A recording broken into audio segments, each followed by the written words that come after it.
கர்த்தராக இருக்கிற இயேசு கிறிஸ்துவின் நாமத்தில் ஆண்டவரே ஸ்தோத்திரம். பேசுகிறவர்கள் நீங்கள் அல்ல, உங்களிலிருந்து பேசுகிறவர் பரிசுத்த ஆவியானவர்.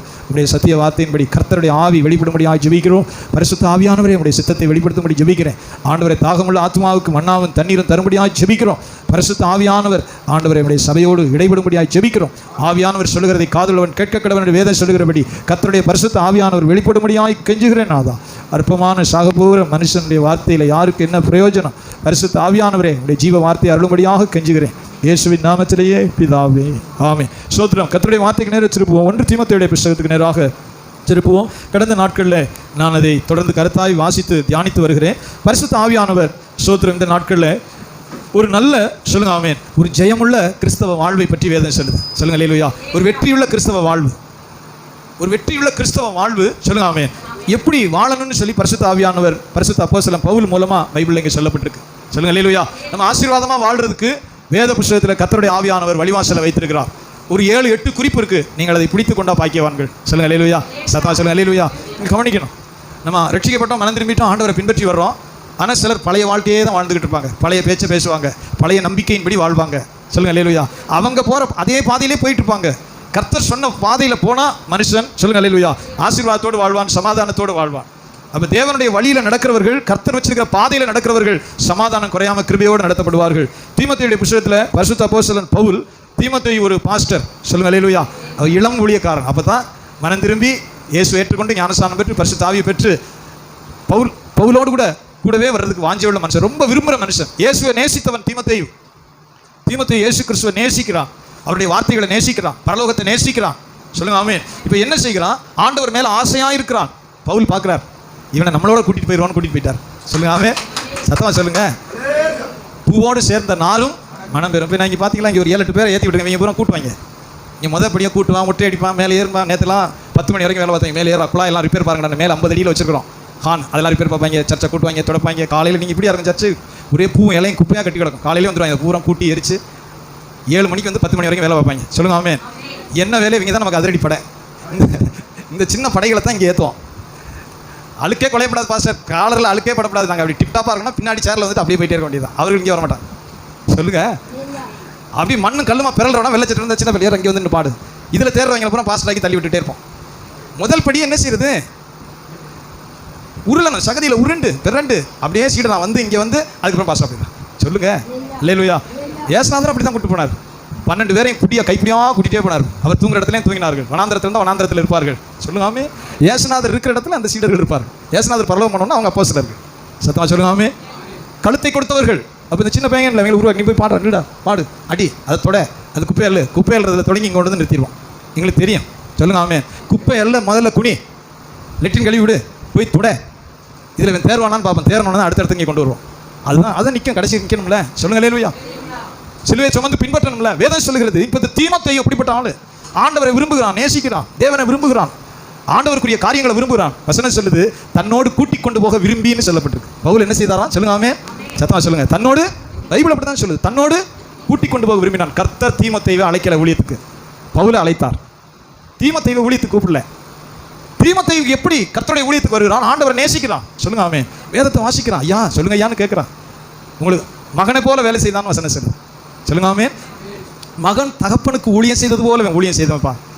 முழு வேத பகுதி வாசினா, மகன் தகப்பனுக்கு ஊழியம் செய்தது போல எனக்கு வேலை செஞ்சான்ப்பா. மற்றவர்கள் எல்லாரும் சுயத்தை நாடினார்கள். தங்களுடைய சுய நமக்கு என்ன கிடைக்கும், இதனால நமக்கு என்ன லாபம் இருக்குன்னு சொல்லி எல்லாரும் பார்த்தார்கள். ஆனால் தீமோத்தேயு அப்படி பார்க்கல, தீத்து அப்படி பார்க்கல. இதனால எனக்கு என்ன லாபம், இதனால எனக்கு என்ன லாபம்னு எல்லாரும் பார்த்தார்கள். தீமோத்தேயு அப்படி பார்க்க மாட்டான். சொல்லுங்க அல்லேலூயா. அவன் எனக்கு மகன் மாறி. பைபிள் முழுவதும் பாருங்க, வேதம் சொல்கிறது, உத்தம குமாரனாகிய தீமோத்தேயு, விசுவாசத்தில் உத்தம குமாரன். சொல்லுங்க அல்லேலூயா. விசுவாசத்தில் முதல் குறிப்பு மனதில் வைங்க, விசுவாசத்தில் உத்தம குமாரன். அவன் பவுலுக்கு நேரடியாக பிறந்த பிள்ளை இல்லை. பவுல் திருமணம், மனைவி அதெல்லாம் சொல்லப்படலை. ஆனால் பவுலுடைய இருதயம் அப்படியே நாடுது. அவன் கர்த்தரை விரும்புகிறவன்ப்பா, ஜெபம் பண்ணுறவன், பைபிள் வாசிக்கிறவன், நேர்மை இருக்குது, உத்தமம் இருக்குது. அந்த பகுதி முழுவதும் வாசிச்சேன்னா என்னை போலவே தீமோத்தேயு காரியங்களை நடப்பிக்கிறான். சொல்லுங்க. நான் சபையின் மேல் அக்கறையோடு விசாரிக்கிறது போலவே என் தீமோத்தேயு இருக்கிறான். அது சொந்த மகன் கிடையாது தீமோத்தேயு. நான் விசாரிக்கிற மாதிரியே அவன் விசாரிப்பான். அவன் சுயநலம் இல்லாதவன். தீமோத்தேயு பற்றி நிறைய சொல்றார். சொல்லுங்க அல்லேலூயா. தீமோத்தேயு பற்றி ஒரு இளம் ஊழியக்காரன், ஆனால் அப்படியே தன் உயிரை கொடுக்கறதுக்கு ரெடியாக இருந்தான். இப்போ பவுலுக்கு ஒரு ஆசை, இவனை கூட்டிட்டு போ. சொல்லுங்க அல்லேலூயா. என்ன சொல்லு, பாவி, நான் ஒரு முரடன், துஷ்டன், பாவி, என்னவே ஆண்டவர் கூப்பிட்டு கர்த்தருக்கு ஊழியம் செய்ய என்னை கொண்டு போனாரே. பவுலுடைய துணி, அழுக்கு துணியை போட்டால் பேய் ஓடுது, நோய் சுகமா, அது பைபிள் சொல்லுது. பவுலுடைய உருமால்களையும் கச்சைகளையும் கொண்டு போய் வியாதிக்காரன் மேலே போட்டால் சுகமாகுது, பேய் ஓடுது. பவுலுடைய உருமால்களையும் கச்சைகளையும் கொண்டு போய் போடுறாங்க, போக முடியாத இடத்துல சாசு நோய் ஓடுது. சொல்லுங்க ஆமே. இவன் தேவனை சின்ன வயதுலேருந்து நேசிக்கிறவன், கர்த்தரை நேசிக்கிறவன், உத்தமமான மனுஷன், உத்தமமா பரிசுத்தமா ஜீவிக்கிற அந்த தீமோத்தேயுவை ஊழியத்துக்கு கூட்டிட்டு போறார். சொல்லுங்க ஆமே. அவனை உருவாக்குகிறான். சொல்லுங்க அல்லேலூயா. முதல் குறிப்பு வாசிக்கிறோம், 2ஆம் வசனம் வாசிங்க. 1-2. விசுவாசத்தில் உத்தம குமாரனாகிய தீமோத்தேயுவுக்கு எழுதுகிறதாவது நம்முடைய பிதாவாகிய தேவனாலும் நம்முடைய கர்த்தராகிய இயேசு கிறிஸ்துவினாலும் கிருபையும் இரக்கமும் சமாதானமும் உண்டாவதாக. ஆமென். சத்தமா சொல்லுங்க அல்லேலூயா. ஆமென். இது பெரிய பாக்கியம் பாருங்க. நீங்க தேவனுக்கு பயந்து, ஆண்டவருடைய பிள்ளைகளுக்கு சொல்றேன், கர்த்தருக்கு பயந்து உண்மையான ஒரு விசுவாசம். இன்னைக்கு நிறைய பேர் அப்படியே ஒரு மேலோட்டமா சும்மா கோயிலுக்கு வர, அப்படியே வச்சுக்கப்பட்டமோ போடலையோ ஏதோ ஞாயிற்றுக்கிழமை, அது இல்லை. பேர் கிறிஸ்துவ மனம் திரும்பாதவர்களும் அப்படிதான். சும்மா ஒரு கோயிலுக்கு கல்லறைக்கும் கல்யாணத்துக்கும் ஒரு கோயில் மெம்பர், அதை கர்த்தர் ஏற்படுத்தவே கிடையாது. கல்யாணத்துக்கும் கல்லறைக்கும் ஒரு மெம்பரா போய் அது இல்லை, ஆண்டவர் ஏற்படுத்தினது. சொல்லுங்க ஆமென். வசனம் சொல்லுகிற இந்த தீமோத்தேயு உத்தம குமாரன் விசுவாசத்துல. சொல்லுங்க ஆமென். இவருக்கு என்ன சொல்லுகிறான்? நம்முடைய பிதாவாகிய தேவனாலும் நம்முடைய கர்த்தராகிய இயேசு கிறிஸ்துவினாலும் கிருபையும் இரக்கமும் சமாதானமும் உண்டாவதாக. சொல்லுங்க அல்லேலூயா. இந்த தீமோத்தேயுக்கு நிறைய ஆலோசனைகளை பரிசுத்த பவுல் சொல்ற. நம்பர் 1 குறித்து வைங்க. ஒரு உத்தம விசுவாசம் எப்படி இருக்கும்னு பைபிள் நிறைய இடங்களில் சொல்லப்பட்டிருக்கு. உத்தம விசுவாசத்தை காத்துக்கொள்ளணும்னா என்ன செய்யணும்னு பரிசுத்த பவுல் பரிசுத்த ஆவியின் மூலமாய் தீமோத்தேயுக்கு எழுதுகிறான். வாசிக்கிறோம், அப்படியே வாசிங்க. 4ஆம் அதிகாரம் 11ஆம் வசனத்திலிருந்து. பைபிளை கவனமா திருப்புங்க. 4ஆம் அதிகாரம் 11ஆம் வசனத்திலிருந்து வாசிங்க. இவைகளை நீ கட்டளையிட்டு போதித்துக் கொண்டிரு. உன் இளமையை குறித்து ஒருவனும் உன்னை அசட்டை பண்ணாதபடிக்கு நீ வார்த்தையிலும் நடக்கையிலும் அன்பிலும் ஆவியிலும் விசுவாசத்திலும் கற்பிலும் விசுவாசிகளுக்கு மாதிரியாயிரு. நான் வருமளவும் வாசிக்கிறதிலும் புத்தி சொல்லுகிறதிலும் உபதேசிக்கிறதிலும் ஜாக்கிரதையாயிரு. கவனிக்கிறீங்க. சொல்லுங்க அல்லேலூயா. இன்னைக்கு சிலருக்கு என்ன பேசுறோம்னு ஏதாவது கூட பேசிட்டு இருப்பாங்க. அவங்க பேச்சுக்கு மரியாதையே இருக்காது. சொல்லுங்க ஆமென். சொன்னா செய்ய மாட்டாங்க. அவர் சொன்னால் செய்ய மாட்டார்ப்பா, உண்மை இல்லாதவர்ப்பா, பேர் வாங்கிடுவாங்க. பணத்தை கொடுத்தா வாங்க முடியாது. அவர் உண்மை இல்லாத ஆளுப்பா, பணத்தை கொடுத்தா திருப்பி வாங்க முடியாது. சொல்லுங்க ஆமென். சொன்னால் வரமாட்டார்ப்பா, அவரை நம்ப முடியாதுப்பா, இந்த பேரை எடுத்துருவாங்க. தீமோத்தேயுக்கு பரிசுத்த பவுல் சொல்லுகிற வார்த்தையை கவனிங்க. வேதம் சொல்லுகிறது, உன் இளமையை குறித்து ஒருவனும் அசட்டை பண்ணாதபடிக்கு. சொல்லுங்க அல்லேலூயா. நீங்கள் ஆசீர்வதிக்கப்படுவீங்க, உயர்வீங்க. நீங்கள் ஆசீர்வதிக்கப்பட்டு உயர்வீங்க எந்த இடத்துல இருந்தாலும் சரி. பரிசுத்த பவுல் சொல்லுங்க ஆமென். எதை சொல்றார் பாருங்க. உன் இளமையை குறித்து ஒருவனும், அவன் கிடக்குறான் ஐயா, சும்மா கூட உடனே பேசிக்கிட்டு இருப்பான், அதாவது சின்னப்பே. சொல்லுங்க ஆமென். எடுப்பார் கைப்பில், அப்படிலாம் இருக்கக்கூடாது. சொல்றார், தீமோத்தேயு நீ கர்த்தருடைய மனுஷன் இப்படி இருக்கணும். சொல்லுங்க ஆமென். நீ ஆண்டவருடைய மனுஷன் இப்படி இருக்கும். உன் இளமையை குறித்து ஒருவனும் உன்னை அசட்டை பண்ணாதபடிக்கு. உன் இளமையை குறித்து, அவன் கிடக்குற சின்னப்பே அப்படின்னு இல்லை. சின்ன பையனா இருக்க தப்பு இல்லை. ஆனால் அசட்டை பண்ணுகிற அளவுக்கு நீ லீஸ்ட் அண்ட் லாஸ்டாக இருக்காத. சொல்லுங்க அல்லேலூயா. சத்தியம் மகிமையாக சொல்லப்பட்டு ஒரு தேவனுடைய மனுஷன் மாதிரி இரு. ஆண்டவருடைய மனுஷனா உன்னை நிலைநிறுத்து. சொல்லுங்க அல்லேலூயா. ஆண்டவருடைய மனுஷனா எதில் சொல்கிறார்? உன் இளமையை குறித்து ஒருவன் உன்னை அசட்டை பண்ணாதபடிக்கு நீ வார்த்தையிலும். சொல்லுங்க ஆமென். எதில்? சத்தமாக சொல்லுங்க. எதில் இருக்கணும்? வார்த்தை. சரியான வார்த்தையை பேசுங்க, அளவாக பேசுங்க, அந்த வார்த்தையை உண்மையாக பேசுங்க, அந்த வார்த்தையை நடக்க முடிந்ததை பேசுங்க. சொல்லுங்க அல்லேலூயா. வார்த்தையிலும் சரியான வார்த்தையை பேசுங்கள், நேர்மையான வார்த்தையை பேசுங்கள், குறைவாக பேசுங்கள். வர்றேன்னா வர்றேன்னு சொல்லுங்க, கொடுக்குறேன்னு சொல்லுங்க. வார்த்தையிலும். சொல்லுங்க அல்லேலூயா. வார்த்தையிலும். தேவனுடைய வார்த்தை சொல்கிறது, கேட்கிறதுக்கு தீவிரமாயிரு. சொல்லுங்க அல்லேலூயா. பேசுவதற்கு எப்படி சொல்றார்? பேசுவதற்கு தாமதமாயிரு. எதையாவது பேசாத, எதையாவது பேசிட்டு இருக்காத மூடன். எதையாவது பேசுகிறவன் மூடன். வேதம் சொல்லுகிறது, அளப்புகிற மூடன் விழுவான். அளப்புகிற மூடன் அதை இதை உலட்டிக்கிட்டு இருப்பான். ஞானம் விளங்காது, அவருடைய வாயில ஞானம் விளங்கும் என்று வேதம் சொல்லுது. சொல்லுங்க ஆமென். பேசாதிருந்தால் மூடனும், பைபிள் படிச்சுன்னா டக்கு சொல்லுங்க. பேசாமல் இருந்தால் மூடனும் ஞானம். நிறைய விஷயம் தெரியும் போட்டுருப்பா, அமைதியாக இருக்காரப்பா. இவ்வளவு நம்ம கொடன்னு பேசணும், ஒன்றுமே சொல்ல மாட்டேங்கிறாரு. எங்கள் பாஸ்டர் இருந்து நாங்கள் நம்ம அவருக்கு தெரிஞ்சதே கேட்டுட்டு இருப்பாரு. நம்ம போய் அதை இதையும் சொல்லிட்டு இருந்தோம்னா, அப்படியா அவருக்கு ஏற்கனவே தெரிஞ்சிருக்காங்க. என்ன உங்களுக்கு தெரிஞ்சுதான் இருந்துச்சு, முதவே தெரிஞ்சு இல்லைப்பா, இதோட கூடுதலாக தெரியலாம் தான் நான் கேட்டுக்கிட்டு இருந்தேன். ஒருவேளை நீ சொல்கிறது இருந்து கூட விஷயம் எனக்கு தெரியலாம்ல அப்படின்னு கேட்பார் அவர். அவர்கிட்ட இருந்து எனக்கு வந்துருச்சு. யாராவது சொன்னால் பொறுமையாக கேட்பேன். பாட்டி தாத்தாட்டையெல்லாம் பொறுமையாக கேட்குற பழக்கம் அங்கேருந்து எனக்கு வந்துச்சு. பாட்டி தாத்தாலாம் கதை சொல்லுவாங்க, பிரச்சனை சொல்லுவாங்க, நம்ம கேட்க டைம் இருக்கு, நான் கேட்பேன். சொல்லுங்காமே. பேசுகிறதற்கு பொறுமையாயிரு, கேட்கறதற்கு தீவிரமாயிரு, பிறகு நலமானதை பிடித்துக்கொள். அப்போ உன் வார்த்தையிலும் முதல் குறிப்பு. சொல்லுங்காமே. அடுத்து நடக்கையிலும். சொல்லுங்க அல்லேலூயா. அடுத்து நடக்கை. நம்முடைய நடக்கை முக்கியமானது. நடக்கை, நம்முடைய நடக்கை குறித்து ஒரு சாட்சி இருக்கணும். கர்த்தருடைய வேதம் சொல்லுகிறது, நடக்கையை குறித்து அது நிறைய சொல்லலாம். நடக்கையிலும், அடுத்து ஆவிலும். சொல்லுங்காமே. அன்பிலும். சத்தமாக சொல்லுங்க அல்லேலூயா. அன்பு செலுத்துங்க, அன்பு செலுத்துங்க. உங்களுடைய குடும்பத்திலையும் சரி. இது பெரிய அந்த விசுவாசத்தில் உத்தம குமாரன் சொல்லும்போது பூரா சொல்லுகிறார், அன்பிலும். ஒவ்வொன்றும் சொல்லப்பட்டிருக்கு. அன்பிலும். சொல்லுங்க அல்லேலூயா. ஆமென். இது குறித்து நிறைய சொல்லலாம். உங்கள் குடும்பத்தில் அன்புள்ளவர்களாக உங்களுடைய பிள்ளைகளை செலுத்துங்க. கணவன் மனைவி அன்புள்ளவர்களாக இருங்கள், அன்புள்ளவர்களாக இருங்க. மன்னிக்கிற நேரம் மன்னிங்க. சத்தமாக சொல்லுங்க அல்லேலூயா. அன்பினால் உங்கள் பிள்ளைகளை சரிப்படுத்த முடியும். சொல்லுங்காமே. சின்ன பிள்ளைகளை கொஞ்சம் கண்டித்து சொல்லலாம், பெரிய பிள்ளைகளும் அன்போடு சொல்லுங்கள், பிடித்துக் கொள்வார். இப்படி போனீங்கன்னா கெட்டு போயிடுவேன், சரிப்படாது. சொல்லுங்கள் அன்போட. சொல்ல வேண்டிய நேரம் சொல்லிடுங்க. கண்டதெல்லாம் நம்பி போகாது. பிள்ளைக்கு சொல்லுங்கள். சொல்லுங்கள் அல்லேலூயா. இதுதான் தேவனுக்கு பிரியமானது, இதை தான் நம்ம தேர்ந்தெடுக்கணும், இது நமக்கு சரிப்படாது. ஒரு ட்ரெஸ்ஸு பிள்ளை தப்பாக போடும்போது சொல்லுங்கள். நடக்கையிலும் அன்பிலும். சொல்லுங்காமே. துஷ்டனோடு சேரப்படாது. நம்முடைய வழி தனி வழி. சொல்லுங்க. பைபிள் சொல்லுகிறது அன்பிலும், சொல்லுங்க ஆமென், ஆவியிலும் சொல்றார். அப்போ ஆவிக்குரிய காரியம் பரிசுத்த ஆவியில ஜெபிக்கிறது, பரிசுத்த ஆவியின் கிருபைகள், பரிசுத்த ஆவியானுடைய நடத்துதல். இன்னைக்கு மனுஷன் அது பூரா விட்டுட்டான். பணம், நாகரிகம், ஆடம்பரம், இது ரெண்டு தான் போயிட்டு இருக்கு. சபையும் அப்படி போயிடுச்சு. எப்படியாவது பணம் சம்பாதிக்கணும், ஆடம்பரமாக ஃபேன்சி ட்ரெஸ் எல்லாம் போட்டு போகணும். இதான் ஆண்டவர் ஆசீர்வாதம் நினைக்கிறோம். அது வெறும் கூடு, தண்ணி இல்லாத குடம், கிருபை இழந்த பாத்திரம். அது நீடிச்சு நிலைக்காது. சொல்லுங்க அல்லேலூயா. கிருபை இழந்த பாத்திரம், கிருபை இல்லாத பாத்திரம். பணத்தை சம்பாதிச்சிட்டோம், நல்ல ஃபேன்சியாக ட்ரெஸ் போட்டு ஆடம்பரமாக போயிட்டோம், நம்ம நல்ல ஆசீர்வாதமாக இருக்கும். It's not a spiritual life. ஆவிக்குரிய வாழ்க்கை அது கிடையாது. சொல்லுங்க ஆமென்.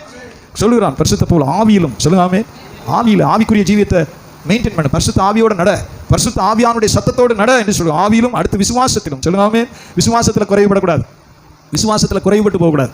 விசுவாசம் தான் உன்னை கடைசி வரைக்கும் கொண்டு போகும். சொல்லுங்க அல்லேலூயா. விசுவாசம் தான் கடைசி வரைக்கும் ஆண்டவரோடு கொண்டு போகும். விசுவாசத்தை மெயின்டைன் பண்ணுறது, விசுவாச கிரியைகளை செய்வது. சொல்லுங்க அல்லேலூயா. விசுவாசத்திலும், அடுத்து சொல்லுகிறான் வாசிங்க, இதில் கற்பிலும், சொல்லுங்க அல்லேலூயா. கற்பிலும் தன்னை பரிசுத்தமாய் காத்துக்கொள்கிறதான் கற்பு. பரிசுத்தமாய் காத்துக்கொள்கிற ஒரு அனுபவம். பாலிய இச்சைகளுக்கு விலகி ஓடு, உன்னை பரிசுத்தமான காத்துக்கொள். நீ விழுந்தீங்கன்னா முடிஞ்சு, மெய்ப்பனை வெட்டுவேன், மந்தை சிதறடிக்கப்படும். எத்தனை நல்ல சபைகள் அழிஞ்சிருக்கு தெரியுமா? எத்தனையோ பெரிய சபைகள், உள்நாட்டில் வெளிநாட்டில் பெரிய சபைகள். பாஸ்டர் விபச்சார பாவத்தில் விழுந்தோட சபை அழிஞ்சிடும், அவ்வளோதான். பாஸ்டர் விபச்சார பாவத்தில் விழுந்தால் சபை அழியும், முடிஞ்சு போச்சு, அவ்வளோதான். இருட்டு கொஞ்ச நாளில் எத்தனையோ சபைகள் போயிருக்கு, எத்தனையோ சபை போயிருக்கு. சொல்கிறார் உன்னை சுத்தமான காத்துக்கொள். முதல்ல சொல்லுங்காமே, நீ கை நீட்டி சபையாரை கடிந்து கொள்ளணும், நீ தேவ மனுஷனா நில்லுங்க. இது தப்புன்னு சொல்லணும்னா நீ தப்பு இல்லாதவனாங்க நில்லு. சொல்லுங்காமே, இது பாவம் நீ சொல்லணும்னா நீ பாவம் இல்லாத மனுஷனா நில்லு. உன்னை நீ மாதிரியாக நிறுத்து. சொல்லுங்க அல்லேலூயா. உன்னை மாதிரியாக நிறுத்து. பொல்லாங்காய் தோன்றுகிற எல்லாவற்றையும் விட்டு விலகு. சொல்லுங்காமே. சின்ன வயதில் சொல்லுவாங்க எங்கள் பாட்டி காலத்தில் உள்ள பழமொழி, பனைமரத்துக்கு கீழே நின்று பால் குடித்தாலும், என்ன உங்களுக்கு என்ன வெள்ளக்கார மாதிரி வந்துருக்கிய, பனைமரத்துக்கு கீழே நின்று பால் பாக்கெட் ஆவின் பாலை காய்ச்சி நீங்கள் வந்து எதில் கொண்டு போறிய, ஃப்ளாஸ்கில் கொண்டு போய் அங்கே வச்சு குடிச்சிட்டு இருக்கிய. அங்கே ரோட்டில் நடந்து போகிறேன், கல் குடிக்கிறான், குடியாரப்பே கல் குடிக்கிறானேன்னு சொல்லிட்டு அங்கே போய் ஊர் புறம் சொல்லிடுவான். கல் குடிக்கிறான் அந்த குடியாரப்பே அப்படின்னு, உனக்கு பொண்ணே கொடுக்க மாட்டான். ஒருத்தனை போய் ஊர் புறம் சொல்லி விட்டுருவான், கல் குடிக்கிறான் அவன் குடியாரன்னு சொல்லி. பேர் உனக்கு பேர் பெற்று விளங்கும். கேட்குதா? சொல்லுங்க ஆமே. நீ குடிக்கிற பாலை எதுக்கு பனைமரத்துக்கிட்ட போய் குடிக்கிற? சொல்லுங்க அல்லேலூயா. பனைமரத்துக்கு கீழே நின்று பால் குடித்தாலும் கல்லுன்னு சொல்லுவாங்க. அதான் சொல்றார், பொல்லாங்காய் தோன்றுகிற எல்லாவற்றையும் விட்டு விலகு. சொல்லுங்க அல்லேலூயா. ஒரு திருமணமாச்சு, தனியாக ஒரு பொண்ணு, அங்கே போய் நீ பேசணும்னு அவசியமே இல்லை, பேசணும்னு அவசியம் இல்லை, பேசுறதுக்கு அவசியம். வசனம் சொல்லுகிறது, உன் இளமையை குறித்து ஒருவன் உன்னை அசட்டை பண்ணாதபடிக்கு. சொல்லுங்க ஆமென். சத்தமா சொல்லுங்க அல்லேலூயா. ஆமாம், தேவையில்லாத மெசேஜ், தேவையில்லாத பேச்சு, ஹாயி ஊயி எதுக்குன்னு கேட்குறேன். விலகுன்னு சொல்றார். பாலிய இச்சைகளுக்கு விலகி ஓடு, உன்னை சுத்தமான காத்துக்கொள். உன் பேர் கரை இல்லாமல், உன் பேர் ரிப்பேர் ஆகாமல் நீ தேவ மனுஷனா முதல்ல இரு. சொல்லுங்க அல்லேலூயா. கர்த்தருடைய நாமம் தூசிக்கப்படாதபடி நீ தேவனுடைய மனுஷன், பரிசுத்த ஆவியானவர் நடத்துவார். உன்னை பரிசுத்தமாய் காத்துக்கொள். கற்பிலும், அன்பிலும், ஆவியிலும் விசுவாசிகளுக்கு மாதிரியாயிரு. சொல்லுங்க அல்லேலூயா. ஆமாம், ஊழியத்துக்கு 17 வயசில் ரசிக்கப்பட்டு 18 வயசில் வந்து 20 வயசுலேருந்து பிரசங்கம் பண்ணிக்கிட்டே தான் ஒரு அலைகிறோம். சொல்லுங்க அல்லேலூயா. அந்த நாள்லேருந்து நானும் ஜான் பீட்டர் போவோம், செபஸ்தியான் ஒருத்தர் இருந்தார், அவரை போவோம், ஒரு வண்டி, பழைய வண்டியில் 3 பேர் போவோம். தனியாக நான் போனதே இல்லை. ஏதாவது ரொம்ப அவசரம் முடியலைன்னா போயிருக்கேன், அது எனக்கு ஞாபகம் இல்லை. தனியாக நான் போகிறதே கிடையாது. என் மனைவி உங்களுக்கு 2 பேர் இல்லாமல் ஊழியமே போக மாட்டியல, உங்களுக்கு ஒரு துணைக்கு இல்லாமல் எனக்கு இன்னும் பழகிருச்சு. 2 பேர் இல்லாமல் நாங்கள் ஊழியத்துக்கு போகவே மாட்டோம். சொல்லுங்க அல்லேலூயா. எங்கேயாவது வீட்டுக்கு போவோம், அவங்க வீட்டுக்காரர் இல்லை, அவர் ஐயா வர நேரம் இல்லை, நாங்கள் இன்னொரு நாளைக்கு வரோம், ஐயா வரும்போது வரோம், வந்துகிட்டே இருப்போம். கர்த்தருடைய நாமம் தூசிக்கப்படாதபடி. சொல்லுங்க அல்லேலூயா. உன்னை சுத்தவானாய் காத்துக்கொள், உன்னை நீ பரிசுத்தவானாய் காத்துக்கொள். சொல்லுங்க அல்லேலூயா. விசுவாசத்தில் உத்தம குமாரனேன்னு சொல்கிறார். இதுக்கு இந்த ஆலோசனை எப்போ சொல்லுகிறான், எப்படியோ போய் அப்படியே வந்து எப்படியோ போய் அதெல்லாம் இல்லை, இப்படி இரு. சொல்லுங்க ஆமென். விசுவாசத்தை காத்துக்கொள். சொல்லுங்க ஆமென். 1வது குறிப்பு, விசுவாசத்தில் உத்தம குமாரனே. சொல்லுங்க அல்லேலூயா. விசுவாசத்தில் உத்தம குமாரனேன்னு சொல்லி அந்த மகிமையுள்ள வார்த்தைகளை சொல்கிறான். வாசிக்கிறோம், ஒரு அஸ்திபாரமான விசுவாசத்தை பரிசுத்த பவுல் தீமோத்தேயுக்கு சொல்றான். அஸ்திபாரமான விசுவாசம். கடைசி அதிகாரத்துக்கு திருப்புவோம். 1ஆம் அதிகாரத்துடைய கடைசி அதிகாரம் 6ஆம் அதிகாரம் 8ஆம் வசனத்திலிருந்து. 6ஆம் அதிகாரம் 8ஆம் வசனத்திலிருந்து சீக்கிரம் வாசிங்க. உண்ணவும் உடுக்கவும் பாருங்க, உண்ணவும் உடுக்கவும் நமக்கு உண்டாயிருந்தால் அது போதுமென்று இருக்க கடவும். முதல் குறிப்பு, நல்ல கவனிங்க, சத்தியத்தை தப்பா புரிஞ்சுக்கிறாதீங்க, சரியாக புரிந்து கொள்ளுங்கள். சொல்லுங்க ஆமென். முதல் குறிப்பு, உண்ணவும் உடுக்கவும். உண்ணவும், சத்தமா சொல்லுங்க, உண்ணவும் உடுக்கவும். முதல் குறிப்பு, உண்ணவும் உடுக்கவும். சாப்பிடவும், போட்டுக்கிற துணி மனுஷனுக்கு. சொல்லுங்க அல்லேலூயா. அஸ்திபாரம், உண்ணவும் உடுக்கவும் உனக்கு இருந்தால் போதுமென்று இருக்க கடவும். இளம் பாஸ்டர் தீமோத்தே இல்லையா? சொல்லுங்க அல்லேலூயா. அடுத்து சொல்கிறார், அது ஒரு மகிமையான அஸ்திபாரமான வார்த்தை. வாசிங்க 9ஆம் வசனத்துல. ஐஸ்வர்யவான்களாக விரும்புகிறவர்கள் சோதனையிலும் கண்ணியிலும் மனுஷரை கேட்டிலும் அழிவிலும் அமழ்த்துகிற மதிகேடும் சேதமுமான பலவித இச்சைகளிலும் விழுகிறார்கள். பண ஆசை எல்லா தீமைக்கும் வேறாயிருக்கிறது. சிலர் அதை இச்சித்து விசுவாசத்தை விட்டு வழுவி அநேக வேதனைகளாலே தங்களை உருவ குத்தி கொண்டிருக்கிறார்கள். ஆமென். சத்தமா சொல்லுங்க அல்லேலூயா. சிலருக்கு இதுல ரொம்ப இது ஒரு கருகலான சத்தியம். இதை தப்பா புரிஞ்சுக்கிட்டீங்கன்னா தப்பா போயிடும். சரியாக புரிந்து கொள்வது தான் பாக்கியவான்கள். சொல்லுங்க அல்லேலூயா. பாஸ்டர், நமக்கு இப்போ பணம் வேணாமா பாஸ்டர்? இடம் வாங்கணுமே, வீடு வாங்கணும், பிள்ளைகளை படிக்க வைக்கணும், வண்டி வாங்கணும், பெட்ரோல் போடணும், செல்ஃபோன் வாங்கணும், அதுக்கு ஒரு 300 ரூபாயை நம்ம சார்ஜ் பண்ணணும், தேவை இருக்கா இல்லையா? பிள்ளைகளுக்கு யூனிஃபார்ம் போடணும், ஷூ போடணும். சொல்லுங்க ஆமென். இங்கே பரிசுத்த பவுல் மிக தெளிவாக கர்த்தருடைய ஆவியினால் இந்த ஆலோசனை சொல்கிறார். சொல்லுங்க அல்லேலூயா. ஐஸ்வர்யவான்களாக விரும்புகிறவர்கள் சோதனையிலும் கண்ணியிலும் மனுஷரை கேட்டிலும் அழிவிலும் அமிழ்த்துகிற மதிகேடும் சேதமுமான பலவிதமான இச்சைகளிலும் விழுகிறார்கள். பண ஆசை எல்லா தீமைக்கும் வேறாயிருக்கிறது. சிலர் அதை இச்சித்து விசுவாசத்தை விட்டு விலகி அநேக வேதனைகளினாலே தங்களை உருவ குத்தி கொண்டிருக்கிறார்கள். சத்தமா சொல்லுங்க ஆமென். ஆண்டவரை விட்டு விலகி, விசுவாசத்தை விட்டு விலகி வேற வேலை செஞ்சுக்கிட்டு இருப்பாங்க. ஆண்டவருடைய ஆராதனை செய்கிறது அவளுக்கு ஒத்து வராது. கர்த்தரை சேவிக்கிறது ஒத்து வராது. ஆண்டவரை பின்பற்றுகிறது ஒத்து வராது. கர்த்தருக்கு பயந்து நடக்கிறது ஒத்து வராது. சொல்லுங்க ஆமென். விசுவாசத்தை விட்டு விலகி தங்களுடைய பணத்துக்காக எதையோ செய்து கொண்டிருப்பார்கள். அதுதான் பரிசுத்த பவுல் சொல்லுகிறான். இன்னுமாக கூடுதலான ஒரு காரியம், ஆரம்பத்தில் ரட்சிக்கப்பட்ட நாளில் மக்கள் ரட்சிக்கப்பட்டவன நல்ல வைராக்கியமாக இருப்பாங்க. வந்தவங்க அடிக்கடி சொல்லுவாங்க, ஆண்டவர் வரப்போறார் பாஸ்டர், நமக்கு எதுக்கு இடம்? ஆண்டவர் சீக்கிரம் வரப்போறார், நமக்கு எதுக்கு வீடு? கவனிச்சு கேட்டிருக்கீங்களா? இன்னும் சில படிக்க விருப்பம் இல்லாத பயலுக்கு சொல்லுவாங்க, அவங்க பூரா படிக்க விருப்பம் இல்லை, என்கிட்ட கூட்டுவாங்க விழுக்கல, அந்த மாதிரி ஆனால் சொன்னாலும் என்கிட்ட கூட்டிகிட்டு வந்துருங்க. விசுவாசிகளில் இயேசுநாதர் சீக்கிரம் வரப்போறார் பாஸ்டர், நமக்கு எதுக்கு பள்ளிக்கூடம் போகணும்? கேட்குதா? அவன் இயேசுநாதர் வர்றதை பற்றி சொல்லலை. அந்த மக்கு பேர் படிக்க விருப்பம் இல்லாத பே மல்லு கட்டி 1-5 தடவை படித்தா அவனுக்கு புத்தி வரும். அதை மறைக்கிறதுக்கு என்ன செய்வான்னா, இயேசுநாதர் சீக்கிரமாக வரப்போறார் பாஸ்டர், நான் எதுக்கு படிக்கணும், நான் எதுக்கு காலேஜ் போகணும், நான் எதுக்கு 50 மார்க் வாங்கணும், 30 போதும் அப்படிப்பா. அவனை என்கிட்ட கூட்டிகிட்டு வந்துருங்க. அவன் அதனால சொல்லலை. இதே மாதிரி இயேசுநாதர் சீக்கிரம் வரப்போறார் பாஸ்டர், நமக்கு இடமும் வேணாம் வீடு வேணான்னு சொல்கிற ஆளு சொல்லுங்க. அப்படி ஆளுக்கு விசுவாசியுடைய வீட்டில் வாடகைக்கு இருந்துச்சு. இயேசுநாதர் சீக்கிரம் வரப்போறார், எனக்கு வீடு வேணாம் இடமும் வேணான்னு சொன்ன ஆட்கள் இன்னொரு வேற விசுவாசி வீட்டில் வாடகைக்கு இருந்தாங்க. கொஞ்ச நாள் ஆனால் நாங்கள் விசிட்டு போகும்போது அங்கே பஞ்சாயம் வந்துச்சு. இவர் ஒழுங்காக வாடகையும் கொடுக்க மாட்டேங்கிறாரு, தண்ணி பிடிச்சா கரண்ட்டுக்கெல்லாம் கட்ட மாட்டேங்கிற, பெரிய பஞ்சாயமாக இருக்குது பாஸ்டர். விசுவாசின்னு சொல்லி வீட்டை கொடுத்தா அவர் இன்னும் கொடுக்க வேண்டிய நேரம் எதையுமே கொடுக்க மாட்டேங்கிறார். அவர்கிட்ட போய், ஏன் பிரதர் இந்த மாதிரி அவர் வீட்டில் வாடகைக்கு இருந்தால் அவருக்கு கரெக்டாக கொடுக்க வேணாமா? இயேசுநாதர் சீக்கிரம் வரப்போறார், இவருக்கு எதுக்கு பணம் ஆசை, வீட்டை கட்டி விட்டவனுக்கு? கேட்குதா? இதெல்லாம் உருப்படாத ஆட்கள், உருப்படாத ஆட்கள். இயேசுநாதர் சீக்கிரம் வரப்போறாரு, அப்படி ரோட்டில் போய் ரெடியாக இருன்னா சொன்னார்.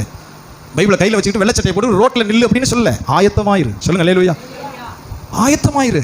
செய்ய வேண்டிய கடமை செய்ய வேணாமா? பிள்ளைக்கு சோறு போடாம, கட்டின மனைவிக்கு சோறு போட வேணாம், கட்டின மனைவிக்கு ஒரு நிலையில் ஒரு குடிசையாவது போட்டு கொடுக்க வேண்டாம். சொல்லுங்க ஆமென். சத்தியத்தை தப்பா புரிந்து கொண்டு பொறுப்பில்லாதவர்களாக அலையக்கூடாது. கர்த்தருடைய வேத வாக்கியம் தெளிவாய் சொல்கிறது. சொல்லுங்க ஆமென். அந்த சத்திய மகிமையை கவனித்து பார்த்தா பண ஆசை வேற. பண ஆசைக்காக விசுவாசத்தை விட்டுட்டு விலகின கூட்டத்தை பற்றி பவுல் கடிந்து கொள்கிறான். பண ஆசையினாலே கர்த்தர் வேணான்னு விசுவாசத்தை விட்டுட்டு விலகி போன ஜனத்தை பற்றி இங்கே சொல்கிறான் பரிசுத்த பவுல். சொல்லுங்க ஆமென். அடுத்து கீழே சொல்றாரு பாருங்க, நீயோ தேவனுடைய மனுஷனே இவைகளை விட்டு ஓடி. சொல்லுங்க அல்லேலூயா. ஒரு சத்திய உபதேசம் இது. நீயோ தேவனுடைய மனுஷனை இவைகளை விட்டு ஓடி. சொல்லுங்க அல்லேலூயா. நீதியையும் தேவ பக்தியையும் விசுவாசத்தையும் அன்பையும் பொறுமையையும் சாந்த குணத்தையும் அடையும்படி நாடு. எதை நாடு? சத்தமா சொல்லுங்க அல்லேலூயா. அப்ப இதை நீங்க தவறா புரிஞ்சுக்கிட்டா யாரும் வேலைக்கு போக முடியாது. வேலை செய்யாதவன் சாப்பிடாது இருக்க கடவுள்னு தேவ வசனம் சொல்லுது. வேலை செய்ய உனக்கு மனசு இல்லைன்னா சாப்பிடாதுன்னு சொல்றார். வேலை செய்யாதவன் சாப்பிடாதுன்னு சொல்றார். அப்போ கர்த்தருடைய வாக்கியம் தீமோத்தேயுக்கு சொல்லும்போது அவன் பாஸ்டர். சொல்லுங்க அல்லேலூயா. மகனே, நீ ஐஸ்வர்யத்தை நோக்கி பணத்தை நோக்கி ஓடி விசுவாசத்தை விட்டுறாத. சொல்லுங்க அல்லேலூயா. பண ஆசையில் ஓடுறவன் அதில் விழுந்து போயிடுவான். அது உருவ குத்தி, அநேக வேதனைகளினாலே உருவ குத்தி கொண்டிருக்கிறார்கள். நீயோ தேவனுடைய மனுஷனே, சொல்லுங்க ஆமென், இவைகளை விட்டு ஓடி. சொல்லுங்க அல்லேலூயா. அநேக நேரங்களில், எவ்வளவோ நேரங்களில் நான் காணிக்கை சிலர் வாங்குறதுல வேணான்னு சொல்லி, எனக்கு ஆவியில் நடத்துறதுலாம் வேணான்னு சொல்லியிருக்கேன். இன்னுமே சிலர் ஆண்டவர் வேணான்னு போவாங்க, சிலர் ஒழுக்க கேட்டில் இருப்பாங்க, பாவ வழியில் சம்பாதிச்சவங்களா இருப்பாங்க. நமக்கு தெரியும் இந்த தண்டனை நமக்கு எதுக்கு, எனக்கு வேணான்னு சொல்லி. இல்லை பிரதர், எனக்கு வழி நடத்துதல் கிடையாது, நீங்கள் கோயிலுக்கு வரதுனா வாங்க, அது வேறு விஷயம், எனக்கு வேண்டாம், நீங்கள் போயிட்டே இருக்கு, ஒன்றும் தப்பு இல்லை. என்னைய பணம் சம்பாதிக்கிறதுக்கு என்னை கூப்பிடல, சத்தியத்தை பிரசங்கம் பண்ணு, கர்த்தருடைய பரலோகத்தின் சத்தியத்தை பிரசங்கம் பண்ண என்னை கூப்பிட்டார்.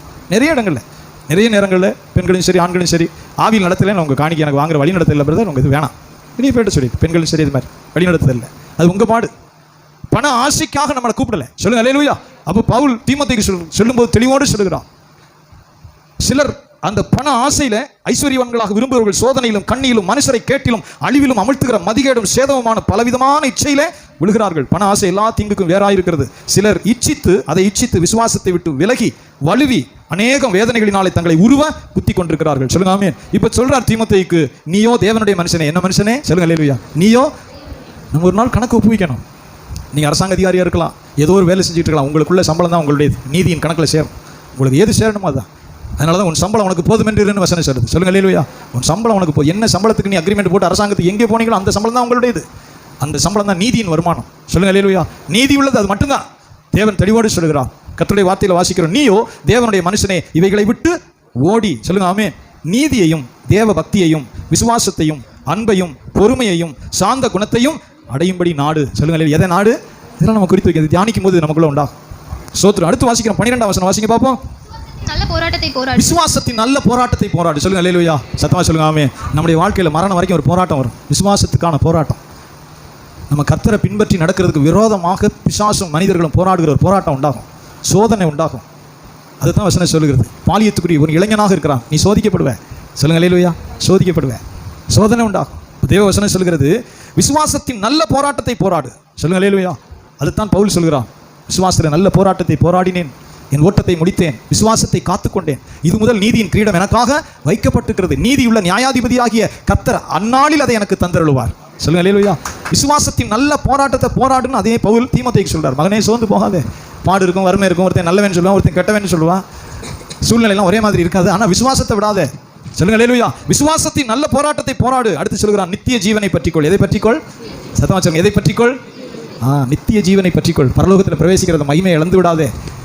யோசிப்பார், உங்கள் கையில் ஒரு 20 கோடி ரூபாய் மதிப்பில் ஒரு சின்ன வைரக்கல்லை வச்சாச்சு, கொடுத்தாச்சு, பத்திரமா வச்சு கொண்டு போயிருந்தா மனுஷனுக்கு தூக்கமே வராது. அந்த கல் பாக்கி போனால் பிரச்சனை இல்லை, பாக்கி எல்லாமே போனாலும் பிரச்சனை இல்லை. இதை பத்திரமா வச்சுக்கணும்னு இறுக்கி பிடிச்சிக்கிடுவான், பத்திரமா வச்சுக்கணும்னு நினைப்பான். பவுல் அதை சொல்லுகிறான். சொல்லுங்க அல்லேலூயா. நித்திய ஜீவனை பற்றிக்கொள், அதை இழந்து போயிடாத. எத்தனையோ பேர் பின்வாங்கி போகிறாங்க பாரு, எத்தனை பேர் பின்வாங்கி போயிடுறாங்க. ஒரு பொண்ணு லவ் பண்ணி ஓடிய போயிடுவாங்க, அவ்வளோதான். ஆண்டவர் ஒரு வேலை கிடைக்கும் அரசாங்கத்தில், ஓடிவான். ஒரு சிநேகிதனோட சேர்ந்து ஒரு குடிக்க போகிறான், அதோட சபையை விட்டு ஓடிடுவான். நித்திய ஜீவனுக்காக நீ அழைக்கப்பட்டாய். சொல்லுங்காமே, நித்திய ஜீவனுக்காக நீ அழைக்கப்பட்ட, அதை பற்றிக்கொள். சொல்லுங்காமே, என் குமாரனை தீமோத்தேயுவே, நித்திய ஜீவனுக்காக பரலோகத்துக்காக அழைக்கப்பட்டாய், அதை நீ பிடித்துக்கொள். சொல்லுங்க அல்லேலூயா. அப்படி சொல்லுகிறான். வாசிங்க தொடர்ந்து. நித்திய ஜீவனை பற்றிக்கொள், அதற்காகவே நீ அழைக்கப்பட்டாய். அநேக சாட்சிகளுக்கு முன்பாக நல்ல அறிக்கை பண்ணினவனுமாய் இருக்கிறாய். சத்தமா சொல்லுங்க அல்லேலூயா. எதை சொல்றாருன்னா, அநேக சாட்சிகளுக்கு முன்னாடி நீங்க எத்தனை பேர் சாட்சி சொல்லியிருக்கீங்க? சொல்லுங்க அல்லேலூயா. என்னை ஆண்டவர் ரட்சித்தார், என்னை ஆண்டவர் மீட்டார். சொல்லுங்க அல்லேலூயா. பாவி என்னை மீட்டு ரட்சித்தார், விக்கிரக ஆராதனை, இப்படிலாம் சொல்றோம். பற்றிக்கொள். அநேக சாட்சிகளுக்கு முன்பாக. சொல்லுங்க அல்லேலூயா. நீ சொன்ன சாட்சி அதை உறுதிப்படுத்து. வாசிக்க பார்ப்போம். அதை அநேக சாட்சிகளுக்கு முன்பாக நல்ல அறிக்கை பண்ணினவனுமாக இருக்கிறாய். நம்முடைய கர்த்தராகிய இயேசு கிறிஸ்து பிரசன்னமாகும் வரைக்கும் நீ இந்த கற்பனையை மாசில்லாமலும் குற்றமில்லாமலும் கைக்கொள்ளும்படிக்கு எல்லாவற்றையும் உயிரோடு இருக்க செய்கிற தேவனுடைய சன்னிதானத்திலேயும் பொந்தியு பிலாத்துவின் முன்னின்று நல்ல பெரிய காரியத்தை சொல்லும்போது இயேசு பிலாத்துவுக்கு முன்னாடி சொன்னார், அறிக்கை சொன்னார். சொல்லுங்க அல்லேலூயா. என் ராஜ்யம் உலகத்துக்குரியதல்லன்னு சொல்லி அவர் ஸ்ட்ராங்கா சொன்னார். அவன்கிட்ட போய் கெஞ்சல, பிலாத்துவுக்கு முன்பாக நல்ல அறிக்கை செய்தார். என் ராஜ்யம் உலகத்துக்குரியது அல்லன்னு சொன்னார். சத்தமா சொல்லுங்க அல்லேலூயா. அப்போ விசுவாசத்தில் உத்தம குமாரன், விசுவாசத்தில் உத்தம முதல் குறிப்பு. சொல்லுங்க அல்லேலூயா. இதெல்லாம் சொல்றார். நீ இப்படி இருக்கும்போது கர்த்தருக்காக நீ விசுவாசத்தில் உத்தம குமாரனா இருக்க முடியும்னு சொல்கிறார். இன்னும் சில குறிப்புகள் இருக்கு, சொந்த போகாம அதை தியானிப்போம். நம்முடைய ஜீவியத்துக்கு அது பலனாக இருக்கிறது. சொல்லுங்க அல்லேலூயா. இரண்டாவதாக வாசிக்கிறோம் 1 தீமோத்தேயுடைய புத்தகம் 1ஆம் அதிகாரத்தில் 3ஆம் வசனத்தை வாசிக்க பார்ப்போம். ஸ்தோத்திரம். வேற்றுமையான உபதேசங்களை போதியாத படிக்கும் விசுவாசத்தினால் விளங்கும் தெய்வீக தெய்வீக பக்தி விருத்திக்கு ஏதுவாயிராமல் தர்க்கங்களுக்கு ஏதுவாய் இருக்கிற கட்டுக்கதைகளையும் முடிவில்லாத வம்ச வரலாறுகளையும் கவனியாத படிக்கும் நீ சிலருக்கு கட்டளையிடும் பொருட்டாக நான் மக்கதோனியாவுக்கு போகும்போது உன்னை எபேசு பட்டணத்தில் இருக்க வேண்டிக் கொண்டபடியே செய்வாயாக. சத்தமா கவனிக்கிறா, கொஞ்சம் கவனிக்க பாப்பா. சொல்லுங்க அல்லேலூயா. பவுல் தீமோத்தேயுக்கு சொல்லும்போது நீ எபேசு சபையில் உன்னை இருக்கும்படி நான் வேண்டிக் கொண்டேன். எதுக்காக? ஜனங்களை சரிப்படுத்துவதற்காக. சொல்லுங்காமே, நான் மக்கதோனியாவுக்கு போற வழியில எபேசு சபையில நீ இருன்னு உன்னை நான் வேண்டிக் கொண்டேன். எதற்காகனா ஜனங்களை, விசுவாசிகளை சொல்லுங்காமே மீட்டு எடுப்பதற்காக. அந்த நாட்களில் பல கதைகளை நம்பினார்கள். அந்த நாட்களில் ரோமன் எம்பையரில் நீங்கள் நல்லா கவனித்து பார்த்தீங்கன்னா ரோமன் எம்பையரில் நிறைய கதைகள் இருக்கும், கிரேக்க தத்துவ கதைகள் இருக்கும். இப்போ நம்ம டயானான்னு பேர் வைக்கிறோம், கொஞ்சம் புரிகிற மாதிரி பிரசங்கம் பண்ண தானே நல்லது. டயானாங்கிறது எங்கே இருக்குது? நம்ம டயானாம்னா சில கிறிஸ்தவர்களே விளங்காமல் டயானான்னு பேர் வைப்பாங்க. அவனுக்கு தான் பைபிளும் தெரியாது, சபைக்கு வர மாட்டான், நல்ல பிரசங்கம் கேட்க மாட்டான், நல்ல பிரசங்கம் கேட்டதில்லை. டயானான்னா தமிழில் தியானால்னு அர்த்தம். தியானால்னா எவ்வானால்னு ஒரு கடவுள் இருந்துச்சு, அதுக்கு பேர் தான் ஆங்கிலத்தில் டயானா. இங்கிலாந்து இளவரசி ஒன்று இருந்துச்சு. என்ன இங்கே தானே இருக்கிய? ஆக்சிடென்ட் ஆகி செத்துச்சான்லையா டயானா? அவரம்மா ஆக்சிடென்ட் ஆகி இறந்து போச்சு இல்லை டயானா, சார்லஸ் அவருடைய மனைவி. அந்த கதை நமக்கு வேண்டாம். டயானான்னு சொன்னால் இது மாதிரி நிறைய தெய்வங்கள் சார்ந்த கதைகள் இருந்தது. நீங்கள் மேல் படிப்பு கல்லூரிகளுக்கெல்லாம் போனீங்கன்னா Socrates, Ingersoll, Shakespeare, Plato, Aristotle இப்படின்னு சொல்லி நிறைய தத்துவ ஞானிகளுடைய புத்தகங்களை படிப்பீங்க. மேல் படிப்பு கல்லூரிக்கு போகும்போது பார்த்தா இவங்க எழுதின இதெல்லாம், ஷேக்ஸ்பியர் எழுதினதெல்லாம் நாடகங்களாக வரும். பிளாட்டோ, அறிஞர்கள், இது மாதிரி ஆயிரமான கதைகள் இருந்தது. சொல்லுங்க அல்லேலூயா. இன்னும் இருக்குது. கிரேக்லையும் ரோம்லையும் இங்கே இருக்கிற மாதிரி அங்கே நிறைய கதைகள் இருந்தது. இப்போ கிறிஸ்தவக்குள்ள ரட்சிக்கப்பட்டு வந்தவங்க இதையும் அதையும் போட்டு குழப்பிக்கிட்டு இருந்தாங்க. இதில் கொஞ்சம் அதில் கொஞ்சம் கேட்டீங்களா? சொல்லுவாமே, இதில் கொஞ்சம் அதில் கொஞ்சம் போட்டு உழப்பிக்கிட்டு இருந்தாங்க. இவருக்கு சரியான விசுவாசமே இல்லை, தேவன் யாருன்னு தெரியல, கர்த்தரை எப்படி சேவிக்கிறதுன்னு தெரியாது, தேவனை பின்பற்றுவதை பற்றி தெரியாது, எல்லாம் உலட்டிக்கிட்டு இருப்பான். இந்த மாதிரி உலட்டு கேஸ் தான் என்ன செய்யறது? பாஸ்டர் நீங்கள் ஒரு 7:30 வந்துடுறீங்களா பாஸ்டர்? காலையில் 7:30 நீங்கள் வந்துட்டீங்கன்னா ஒரு ஜெபத்தை பண்ணி விட்டு போயிருங்களேன். ஏன் சார் 7:30? அதை சொல்ல மாட்டேன், சொன்னா நான் பிடிச்சி திட்டி விட்டுருவேன். 7:30 நல்ல நேரம் குறித்து வச்சுருந்துருப்பேன். காலண்டரில் அவன் யாருன்னே தெரியாது. அவன் எங்கே இருக்கான், யமகண்டம், நல்ல நேரம், ராகு காலம், குளிகை, அதெல்லாம் எனக்கு தெரியாது. அந்த 7:35 36க்குள் நல்ல நேரம், 7:35 40க்குள் நல்ல நேரம். அந்த 41 தொடங்கிருச்சுன்னா யமகண்டம். கேட்குதா? இது கடவுளை அறியாதவனா பிரச்சனை இல்லை. இந்த உருப்படாத விசுவாசின்னு சொல்கிறது உருப்படாத கேஸுகள் என்ன செய்யும்னா, இந்த காலண்டரையும் இழுத்துக்கிறோம், பாஸ்டரையும் சேர்த்து இழுத்துக்கிறோம். சில பாஸ்டர்கள் 500 ரூபாய்க்கு ஓடுறதுனால சபை அழிஞ்சே போயிடும். இவன் இப்படியே உலட்டிகிட்டே இருப்பான் கோழிக்கின்ற மாதிரி. சத்தியமே தெரியாது. யார் உனக்கு காலண்டர் ஏசுநாதர் சொன்னாரா? 7:35 40க்குள் தான் நல்ல நேரம். அப்போ நீ நில வச்சினா தான் சூப்பர் மேனாக வருவேன்னு ஏசுநாதர் நமக்கு சொன்னாரா? இல்லை பரிசுத்த அப்போஸ்தலன் பேதுரு சொல்லியிருக்கிறாரா? பரிசுத்த ஆவியினால யாக்கோபு சொன்னாரா? சொல்லுங்கள். யாரோ ஒருத்தன் நம்புறான் காலண்டர். இந்த பக்கம் வாசல் வாஸ்துப்படி வச்சினா தான் ஓஹோன்னு உனக்கு கொட்டுமா? சொல்லுங்கள். வாஸ்து சாஸ்திரம் அதை எனக்கு என்ன சொல்கிறேன்னே தெரியல. பைபிளை உருப்படியாக படிக்காமல் காலண்டர் பார்க்குறது, வாஸ்து சாஸ்திரம் பார்க்குறது, சிலர் பேரை மாற்றுறது, எண் கணிதம் என்னென்னமோ வச்சுருக்கான். என்ன சொல்கிறதுனே தெரியல. விசுவாசிக்கு அதை சொல்லலையே. சொல்லுங்காமே, நாள் பார்க்கிறவனும் குறி கேட்கிறவனும் சபிக்கப்பட்டவன் என்று கர்த்தர் சொல்லுகிறார்கள். நமக்கு சொல்லியிருக்கிறாரு. சொல்லுங்காமே, கர்த்தர் நமக்கு சொன்னது என்ன? சொல்லுங்க. அல்லேலூயா. பாஸ்டர்கள் எப்படியும் ஆள் வந்தா சரின்னு 500க்கு 100க்கு பின்னாடியே ஓடுறது. ஓடி போய் ஒரு கத்தாவே சோத்திரம், இந்த வீட்டை பால் பொங்கட்டும் ஆண்டவர், இல்லைன்னா பொங்காது, இந்த பிள்ளையெல்லாம் நல்லா வரட்டும் ஆண்டவரே. அவனை கண்டித்து சத்தியத்துக்கு நேரம் திரும்புறதுக்கு மேலே ஓன்னு ஒரு ஜபத்தை பண்ணிட்டு ஒரு 500 ரூபாய் வாங்கிட்டு கொடுக்க முடியாது. எப்போ அந்த விசுவாசி திரும்ப உருப்பிடும்? அவட்டு பிள்ளைங்களாம் கெட்டு போவோம். சொல்லுங்காமே, சத்தியம் சொல்லுகிறது. அதுதான் பவுல் சொல்லுகிறான். எங்கேயோ யாரோ எங்கேயோ உட்காந்துக்கிட்டு கூட்டமாக உட்காந்து காலண்டர் எழுதிக்கிட்டு இருக்காங்க. நல்ல நேரம், கெட்ட நேரம், ராகு காலம், குளிகை, யமகண்டம், என்னென்னத்தையோ எழுதி விடுறான். அது நமக்கு இல்லை. சொல்லுங்காமே, உயிர்த்தெழுந்த ஆண்டவரை விசுவாசிக்கிற பிள்ளைகளுக்கு கிடையாது. சத்தியத்தை விசுவாசிக்கிற விசுவாசிக்கு இல்லை அது. சொல்லுங்காமே. சரி, அதனால தான் நான் போகிறதே இல்லை நிறைய இடங்களில். அந்த ஒரு 7:55க்கு வந்துட்டு என்ன பாஸ்டர் ஒரு ஜெபத்தை பண்ணிவிட்டு ஒரு காப்பியை குடிச்சிட்டு வந்துடலாம். நான் போவே மாட்டேன், நீ வரவே வேண்டாம். இன்னமும் பத்திய திரும்பலையே கர்த்தர் யாருன்னு தெரியும். உனக்காக ரத்தம் சிந்தின ஆண்டவரை விட்டுட்டு உருப்படாத காலண்டர் முன்னாடியில் போயிட்டு இருக்கேன். சொல்லுவாமே, எவ்வளோ பெரிய கோடீஸ்வரலாம் வீட்டை இடிச்சிட்டு இருக்கான் தெரியுமா? பெரிய கோடீஸ்வரனாக இருப்பான். யாராவது ஒரு ஜோசியை சொல்லிடுவோம், யாரும் சம்படி இஸ் தேர். இந்த வாசலை நீங்கள் எங்கே வச்சதுனால தான் உங்களுக்கு ஓகோன்னு ஆகலை. இங்கிட்டு வைங்க, இங்கிட்டு வச்சோன்னா கர்த்தர் இது வழியாக வருவார் போட்டிருக்கு. கிறிஸ்தவர்களுக்காக சொல்லுகிறேன், ரட்சிக்கப்பட்ட கிறிஸ்தவர்களுக்கு சொல்கிறேன், வேற ஆளை பற்றி நான் சொல்லலை. சொல்லுங்க. அல்லேலூயா. இங்கே பவுல் எதை தெரியுமா சொல்லுகிறான்? தீமோத்தேயு என் மகனே, நீங்கள் இரு. சபையாருடைய இருதயம் பூரா அங்கங்கே அலையுது. ஒருத்தனை விசுவாசியா இல்லை. இயேசு கடவுள் ரட்சிக்கப்பட்டவங்க ஏற்றுக்கிறான். மற்றபடி கட்டுக்கதையை நம்பி அதை இதையும் அலைஞ்சிக்கிட்டு இருக்கிறான். இதை பூரா நீ சரிப்படுத்துறதுக்காக எபேசு சபையில் இரு. சொல்லுங்காமே, கடிந்துகொள். மற்றவர்களுக்கு பயம் உண்டாகும்படி கடிந்துகொள். சபையை கரெக்டாக கொண்டுட்டு போ. கர்த்தர் விரும்புகிறபடி சபையை ஆண்டவர் பின்பற்றும்படி கொண்டுட்டு போ. ஆளுக்கு ஆளு சபையை அலக்கழிக்குது சாசு. பொய் உபதேசங்களை, வேற்றுமையான உபதேசங்களை போட்டு. சொல்லுங்காமே, வேற்றுமையான உபதேசங்களை சபைக்குள்ளே கொட்டி ஜனத்தை அலக்கழிக்குது பேய். சொல்லுங்க. அதுமாதிரி நம்ம வீட்டில் நம்ம சாவே மாட்டோம், அடக்கம் வராதா? கல்யாணம் நடக்கும், அடக்கம் வரும், எல்லாருக்கும் அதெல்லாம் வரும். வந்த உடனே அவிசுவாசியில் கூப்பிட்டு மேஸ்திரி வேலை பார்க்க சொல்லக்கூடாது. எங்கள் பாஸ்ட் வருவார், ஜெபம் பண்ணுவார். எங்கள் பாஸ்ட் சொல்கிற மாதிரி எங்களுக்கு நடக்கும். எங்களுக்கு நீங்கள் வாங்க, நல்ல பிள்ளையா இருங்க. அவிசுவாசி பூரா வந்து என்னென்னமோ பண்ணிக்கிட்டு இருப்பான். இந்த மாடி இங்கிட்டு சுற்று, அப்புறம் 3 சுற்று இங்கிட்டு சுற்று, அப்புறம் இப்படி அப்பி இதில் ஒரு ரூபா காசு வை, ஏன்னா ஒரு ஏற்கனவே ஒரு ரூபா காசு இங்கே வச்சுரு, பேச முடியாதபடி இங்கெல்லாம் அப்புங்க, இதெல்லாம் அப்பி வாய் இழுத்து பிடிச்சி கட்டிடுங்க. வாய் கட்டுறது நல்லது, ஸ்மெல் வரப்படாதுன்னு கட்டுறது. அந்த 2 விரலை மட்டும் இங்கிட்டு கட்டுங்க. ஊதுபத்தி இந்த பக்கம் வைங்க, எலுமிச்சம்பழத்தை அந்த பக்கம் வைங்க. ஏன்னா இது 2 தான் பரவாயில்ல கொண்டு போகுது. தேங்காயை புத்து அங்கே வச்சுருங்க, ஒரு தேங்காய் 2 கண்ணை புத்து இங்கே வச்சுருங்க. இதெல்லாம் நமக்கு எழுதியிருக்கு பைபிளில். கவனிச்சலாம். வர்றவங்க பூரா மேஸ்திரி வேலை பார்த்துக்கிட்டு இருப்பேன். இங்கே வா, முதல்ல அந்த ஓரத்தில் போய் உட்காரு. உனக்கு பாசம் இருந்தாலும் ஆளு, உனக்கு அவர் மேலே பாசம் இருந்துச்சுன்னா உட்காந்து ஆளு. சும்மா மேஸ்திரி வேலை பார்க்க அங்கே போய் உட்கார முதல்ல. எங்களுடைய விசுவாசம் பரவத்துக்கு போகிறது. சொல்லுங்காமே, லாசரு மரித்தவுடன் தேவதூதர்கள் கொண்டு போயிட்டான். இவருக்கு நல்லடக்கம் மட்டும்தான் நம்ம செய்ய வேண்டியது. பாக்கி பாவியாச்சத்தாளுக்குலாம் நம்ம போய் ஜெபம் பண்ணுறதே கிடையாது. தேவன் வேணான்னு சொல்கிற மனுஷனுக்கு நம்ம போய் ஜெபம் பண்ணுறது விரும்புறதே இல்லை. எண்ணெயில் அடிப்பார். சீக்கிரமாக யார் மேலே கையை வைக்காதேன்னு சொன்னார் ஆண்டவர். அவன் செய்கிற பாவத்துக்கு உடன்படாத. அவன் தேவனே வேணாங்கிறான். பரிசுத்தமாக வாழ விருப்பம் இல்லை, பரலோகத்துக்கு வர விருப்பம் இல்லை, இயேசுநாதர் வந்து ஜெபம் பண்ண விருப்பம் இல்லை, சபைக்கு வர விருப்பம் இல்லை, செத்தவன குடுகுடுன்னு ஓடி போய் இந்த அடியானை பரலோகத்தில் சேர்த்து கொண்டின்னு பொய் ஜெபம் சொல்லாதே, பொய்யா சொல்லாதே. சொல்லுங்காமே, கர்த்தர் வேணாங்கிற மனுஷனுக்கு ஓடி போய் குடுகுடுன்னு ஓடி போய், ஆண்டவரே இந்த அடியானை நீ நித்திய ராஜ்யத்தில் சேர்த்து கொண்டீர். உயிரோடு இருக்க உனக்கு சபைக்கு வர விருப்பம் இருக்கா? உயிரோடு நடமாடிக்கிட்டு தெரிஞ்சு சபையில் வந்து பாவி என்னை மன்னிக்கணும், நான் ஞானசாரம் பெறணும், திருவிருந்து ஆராதனை பெறணும், எப்போ சாவனோ தெரியல, எப்போ வாழ்க்கை முடியுமோ தெரியல, என் தேவனே எனக்கு மனம் இருக்கும், ஒரு நாள் சபைக்கு வந்துருப்பியா? சபை வேண்டாம். பாவியா அலையான ரோட்டில் செத்தவன குடுகுடுன்னு ஓடி போய் பாஸ்டர் அப்படியே நின்று அவரும் அழுது அப்படியே உலண்டு எதுக்குன்னு கேட்குறேன்.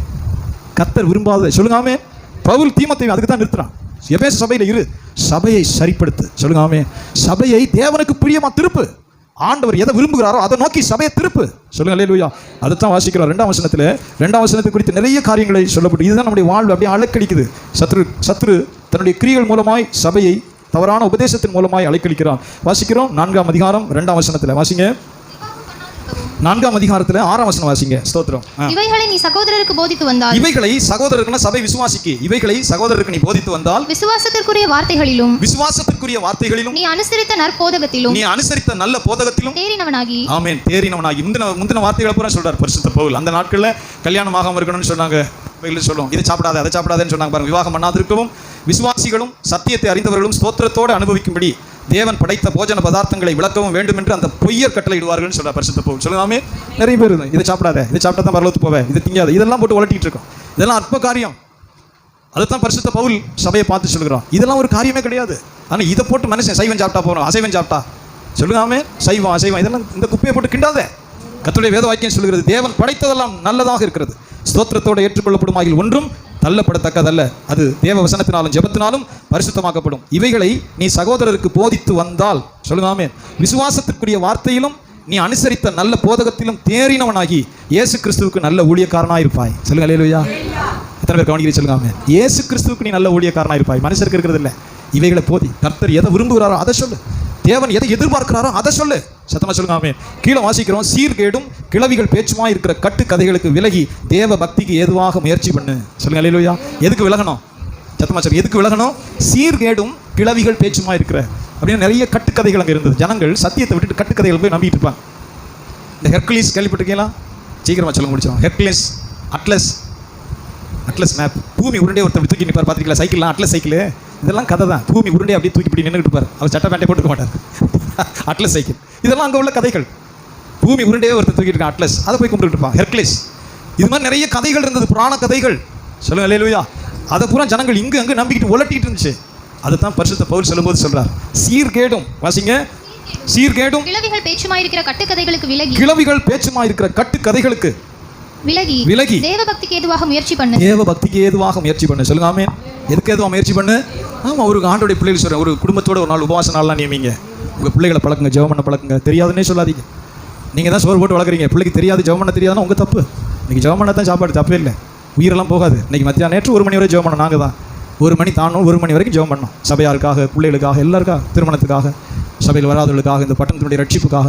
1 மணிக்கு மேலே உயிர் இப்படி போனால் தான் என்ன இந்த உயிர்? சொல்லுங்காமே. ஆமாம், நேற்று என்னுடைய சின்ன 2-3 பழைய பேரிங் வாங்க போயிருந்தேன். சுந்தர் பிரதர் கடையில் கார்த்தி, என்னடா அப்படி சோதரிக்கை சாப்பிடல. இல்லை பாச, நான் உபவாசம் 5 மணி வரைக்கும் சாப்பிடலாமே, உபவாசம் எதுக்கு இருக்கிறேன்? சொல்லுங்காமே. அள்ளி உள்ள கொட்டுறதுக்கு தானே அந்த உடம்பு இருக்குது, போகத்தானே போது மண்ணுக்குள்ளே தொலையட்டுமே. உயிரோடு இருக்கையில் உபவாசம் இருங்க. சொல்லுங்க அல்லேலூயா. பிள்ளைகளை பழக்குங்க. கொள்ளுன்னு மொக்க தெரியுதில்ல, வசனம் தெரிய மாட்டேங்குது, ஜெபிக்க சொன்னால் ஜெபிக்க தெரிய மாட்டேங்குது, வெக்கம் இல்லை. நிறைய நேரங்களில் ரொம்ப வேதனைப்படுதுன்னா உண்டு. மாப்பிள்ளை பார்க்க வந்திருக்கிறான், அந்த ஒரு பொண்ணை, நம்ம சபையில் ஒரு பொண்ணு வாயவே திறக்காது, வாயை திறந்ததே இல்லை. அவங்களும் ஜெபம் பண்ண சொல்லி பார்த்தேன், ஒன்றுமே இல்லை, கொஞ்சம் தோல் வெளியாக இருந்தாலும் கட்டி கொண்டு போயிட்டான். அவன் என்னையே தான் திட்டினான், என்னையாவது சபை பாஸ்டர் வாயவே திறக்க தெரியல, பைபிள் படிக்க சொன்னால் தப்பு தெரியல, பைபிளும் படித்ததில்லை, வாயை திறந்ததுக்கு ஜெபிக்கவே தெரியாது. ஓட்டிருச்சு 20 வருஷத்தை நம்ம சபையில் உட்காந்து. பாஸ்டர் என்னை தான் திட்டுறார், என்ன சபை விசுவாசி நீங்கள் வளர்த்திய, வாயை திறந்து ஒரு ஜெபம் பண்ண சொல்லி கொடுத்துருக்கீங்களா? பைபிள் படிக்க சொன்னால் ஊமையாக உட்காந்துருக்கு, வீட்டை அடிச்சுக்கிட்டு சினிமா தான் பார்க்குது. கல்யாணம் பண்ணி போயிடுச்சு, அங்கேருந்து என்ன சொல்கிறார், வீட்டை அடிச்சுக்கிட்டு சினிமா தான் பார்க்குது. இப்படி 20 வருஷம் என்ன பண்ணி? நான் ஒன்றும் பண்ணல, மக்கள் வச்சு நான் என்ன செய்கிறது? சமைச்சு தான் கொண்டு போய் கொடுக்கலாம். வாயை திறந்து சாப்பிட்றதுக்கு நான் என்ன செய்ய முடியும்? வாயை திறக்கணும்ல சாப்பிட. சமைச்சு ருசியான பிரியாணியை தட்டில் வச்சு கிட்ட கொண்டு போய் கொடுக்கலாம்.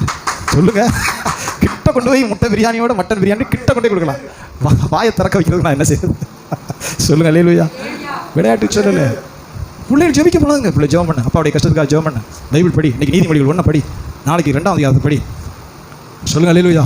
உங்கள் வீட்டில் கர்த்தரை முக்கியப்படுத்துங்க. கர்த்தர் உலாவுவார். சொல்லுங்க ஆமே.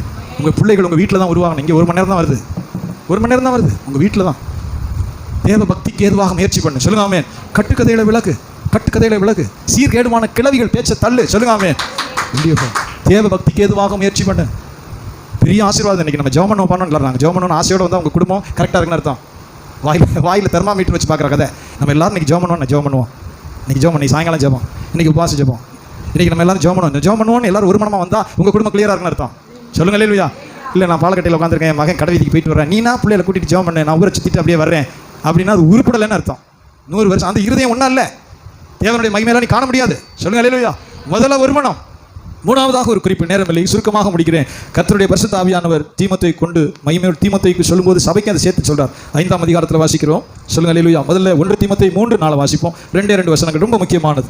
1 தீமோத்தேயுடைய புத்தகம் 3ஆம் அதிகாரம் 4ஆம் வசனம். தன் சொந்த குடும்பத்தை நன்றாய் நடத்துகிறவனும் தன் பிள்ளைகளை சகல நல்லொழுக்கம் உள்ளவர்களாக கீழ்ப்படிய பண்ணுகிறவனுமாய் இருக்க தன்னுடைய பிள்ளைகளை சகல நல்லொழுக்கம் உள்ளவர்களாக கீழ்ப்படிய பண்ணுகிறவனுமாய் இருக்க வேண்டும். சொல்லுங்க அல்லேலூயா. ஒருவன் தன் சொந்த குடும்பத்தை நடத்த அறியாதிருந்தால் தேவனுடைய சபையை எப்படி விசாரிப்பான்? சொல்லுங்க ஆமே. பவுல் தீமோத்தேயுவை பார்த்து கேட்கிறார், தீமோத்தேயுவை பார்த்து அதை முக்கியப்படுத்துறார். சொல்லுங்க அல்லேலூயா. எல்லாரும் வந்து பார்க்கலாம் முடிச்சிருப்போம். ரொம்ப முக்கியம். Please listen everyone. ரொம்ப முக்கியம்.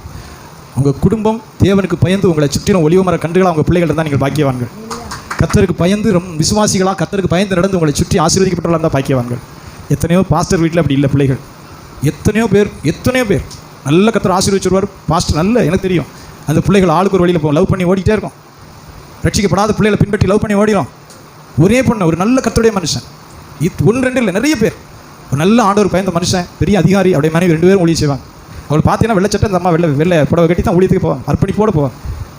பிள்ளை கல்லூரிக்கு போயிடுச்சு, அங்கே ஒருத்தனை பிடிச்சிருச்சு. பேய் பிடிச்சதோடு சரி. அவர் வந்து பூசை மணி அடிக்கிறவர். பாஸ்ட் வீட்டு பிள்ளை எங்கே பிடிக்குது பாருங்க. பாஸ்ட் வீட்டு பிள்ளை போய் அவர் பூசைக்கு செய்கிற மணி அடித்து அந்த இதில் உள்ளவர் பிடிச்சிச்சு. இடைந்தால் மகாதேவியில் நினைச்சது, வேறு வழி இல்லையே. இடைந்தால் மகாதேவியில் நான் மரணதேவியில் தொலைஞ்சு போன்னு கட்டியாச்சு. ஆமாங்க, பாவமாக இருக்குது. அவன் பிள்ளை மேய்ச்சிக்கிட்டா நான் விளையாடி சொல்லாது. அந்த மனுஷன் சயின்டிஸ்ட் வரைக்கும் கொண்டு போனார் மகளை. சயின்டிஸ்ட் ஆக்கி விட்டார். அது எங்கே சயின்டிஸ்ட் ஆனவொடனே விசுவாசத்தை விட்டுருச்சு. ஏசுநாதரை விட்டுட்டு அங்கே மணி அடிக்கிறவனை பிடிச்சி அவர் வழியே இல்லை. அவர் பிரசங்கம் பண்ணுவார். அந்த பையன் பிள்ளை மேய்ச்சிக்கிட்டு அப்படி காற்று வாங்கிட்டு போயிட்டே இருப்பான். அந்த பிள்ளையும் இப்போ வரதில்லை. சொல்லுங்க அல்லேலூயா. எத்தனை பாஸ்டருடைய பிள்ளைகள் கண்ணுக்கு கண்டவன் வாய்க்கு வந்தவனை பிடிச்சிட்டு ஓடியே போயிடுச்சு விசுவாசத்தை விட்டுட்டு. சொல்லுங்க அல்லேலூயா.